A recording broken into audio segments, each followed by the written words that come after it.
This is Robert Kraft, and I'm your host on SNN.Network, and we're here at the Sprott Natural Resource Symposium 2019 in Vancouver, BC. With me right now for this Wall Street View is Rick Rule from Sprott U.S. Holdings. It's a publicly traded company. The symbols are SII on the TSX and SPOXF on the OTC.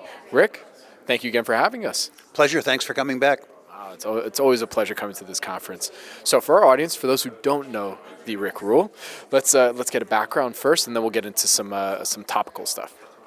I run the U.S. business of Sprott Inc., which is a global natural resources investment manager.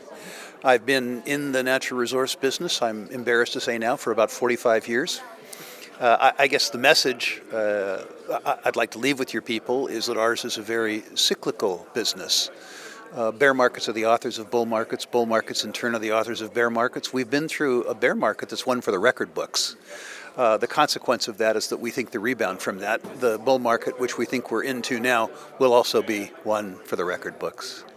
So we last had you on, I think it was about September 2018, and the title of that interview was, "What is Rick Rule doing with his money for the next 12 months?" I got to ask, let's get a recap on that, and how did you do? Well, it's been very difficult in the last 12 months not to make money in the natural resource-based businesses. You'll recall at that point in time, the oil price was about $45 a barrel. Now it's $65 a barrel. A $20 a barrel increase in the oil price from a low level does wonders for the oil stocks. They've done well. The gold stocks have done well. The whole resource complex has done well. So I've done well, maybe not necessarily as a consequence of my stock picking, but rather because I've had the wind in my sails. I was interested in a few principal themes with regards to that. One was mergers and acquisitions, which have continued. My point at that point in time was that you probably wanted to buy the companies that were going to be taken over for good near-term gains, and we've enjoyed some of those, Atlantic Gold being a sterling example. What's happening now, however, is that as the first rounds of acquisitions by the majors are being digested, those majors are beginning to in turn sell projects which are distal to their core value thesis that can be picked up by other people and brought forward. We went through this in the decade of the 90s. Great entrepreneurs like Bob Quartermain with Silver Standard, Ross Beatty with Pan American Silver, Ross Beatty again with Lumina Copper, bought projects that were cast off by the majors and built multi-billion-dollar businesses. So what is changing a little bit right now is that in addition to focusing on companies that are going to be being taken over, I'm going to focus on the companies that have the ability to buy cast-off projects and beneficiate them. The second thing that we focused on were the royalty and the streaming companies, the best of the best businesses in natural resources, and they've, of course, merely gone from strength to strength.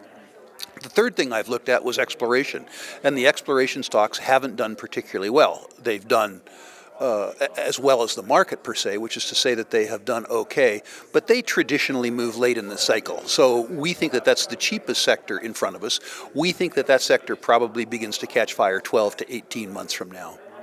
So I want to hit on the first point that you were talking about, how that some of these great entrepreneurs out there are now looking at some of the cast-offs from these majors. That's kind of a turn right there, I would have to say. I mean, you already said that yourself. I'm not saying anything revolutionary. I'm just, yeah. But at the end of the day, that's something that's really quite different than what we were talking about for the last 12 to 18 months, really, where they've been trying to find some of these cheaper plays and just add it onto the portfolio. What's been the reasoning behind that? Are they just trying to really focus on their core business and letting some of the better entrepreneurs out there develop these projects? What's been some of the reasonings behind that? I think the answer to that is yes. The truth is that the major mining companies made enormous mistakes in mergers and acquisitions at the beginning of the last decade. The management teams who did that were thanked and excused, allowed to pursue other employment opportunities. And at least so far in this bull market, the senior managers of the major mining companies are sticking closer to their knitting. There are circumstances where there are assets that could be beneficiated, but they aren't core to the company's focus. And as a consequence of that, they are sold off to reduce the cost of acquiring the better assets. A million or $1.5 million ounce deposit may be of no consequence to Barrick or Newmont, but it could be of enormous consequence to a $20 or $30 million vehicle started up by one of these serially successful mine builders. So this is a circumstance that's unusual. It benefits everybody. There is no loser. The major mining company doesn't distract their focus. They raise cash for an asset that won't be developed under their stewardship for 10 years. At the same time that a more nimble team that is better at extracting value out of smaller assets has the opportunity to generate shareholder value where none was apparent before. It's important that your listeners understand the potential upside of this. A big major now, Goldcorp, was formed as Wheaton River 20 years ago to do precisely this: buy assets that were cast off by major mining companies and beneficiate them. Pan American Silver, the same thing. Ross Beatty took that stock from 10 cents a share to $45 a share, building the second largest silver mining company in the world by making something out of other people's assets. Silver Standard, Bob Quartermain grew it from 72 cents to $45 with the same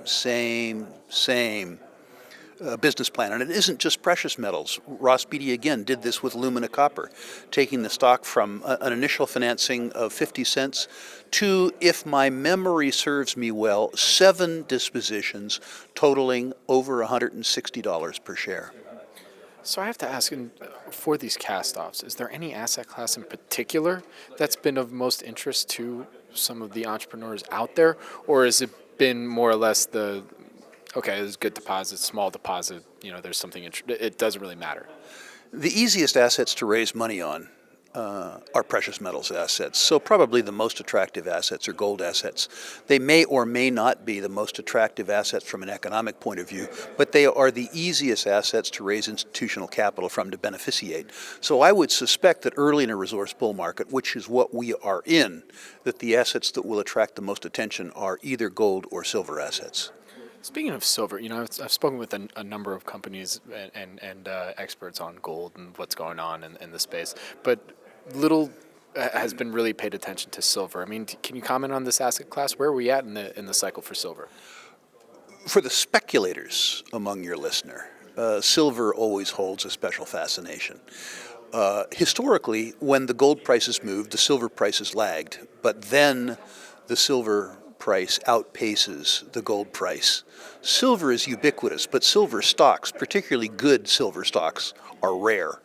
And when silver genuinely begins to move, the momentum money that piles into the silver stocks, Doug Casey once described it as attempting to siphon Hoover Dam through a garden hose. The move in particularly the best silver stocks early in the moves are truly spectacular. Silver hasn't moved. The silver stocks haven't really moved. If the last 4 bull markets of my career are any indication, when the better quality silver stocks begin to move, those moves are truly ones for the record books. At age 66, I look forward to this.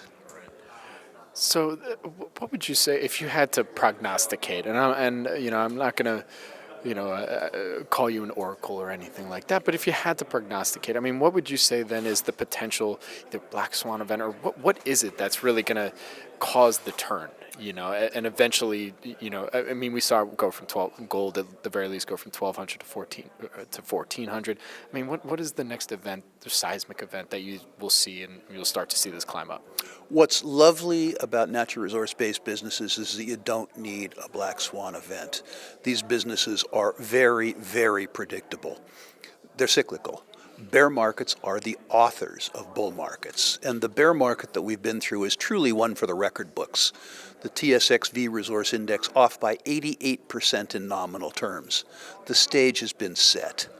The second thing is that these moves are so extraordinary that you don't need to buy the most marginal names, the riskiest names. The biggest and best companies in the world move 300 and 400%. At the beginning of a bull market, buy the best, not the rest. The third thing it's critical that your listeners understand this. People add value to resources. Buy management teams that have been serially successful. Yes, you're going to miss a new guy or a new gal who hits a long ball home run, but statistically that doesn't matter.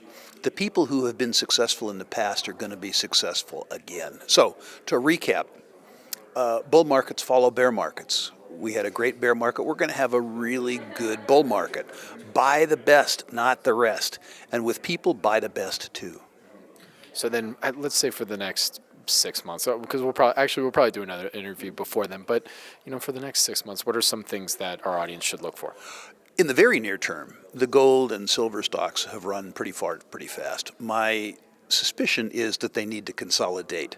Don't get shaken out of this market. You are very, very early on. People say, well, gold's already moved. It moved from 1,200 to 1,400. The last time we had a setup like we have now, a bull market following a long bear market, was in the year 2000. And the gold price moved over 10 years from $250 an ounce to $1,900 an ounce. The truth is that it's going to grow in fits and starts. Don't get shaken out in the fits. Hang on for the starts. Think about this. The most important determinant, at least from my point of view, with regards to the gold price, not the gold price stock, but the gold price, is faith in the purchasing power of the U.S. dollar. I would suggest, and I think that your listeners could verify if they thought, that the real strength in the U.S. dollar in the last 10 years hasn't been truly the strength of the U.S. economy. It's been the weakness of other economies. Gold has been doing well in foreign currency terms for 2 years. Now it's doing well even in the face of a strong U.S. dollar. If the U.S. dollar begins to roll over, like it did in 2000, then you'll see gold truly turn on its afterburners. And you don't have to believe that gold is going to supplant the U.S. dollar. Those old gold bug arguments, gold just needs to lose the war less badly, which it's in the process of doing. So where can our audience go and find more information about Sprott U.S. Holdings and all of your interviews and everything they want to know about Rick Rule and what you got going on here? Our website, www.sprottglobal.com, is a wonderful source of information, if I may say so myself. 200 pages of absolutely free instructional material. So start there. But contact me directly, rrule, that's R-R-U-L-E, at sprottglobal.com. I would love to assist you in the natural resources business or assist you in getting to know Sprott better.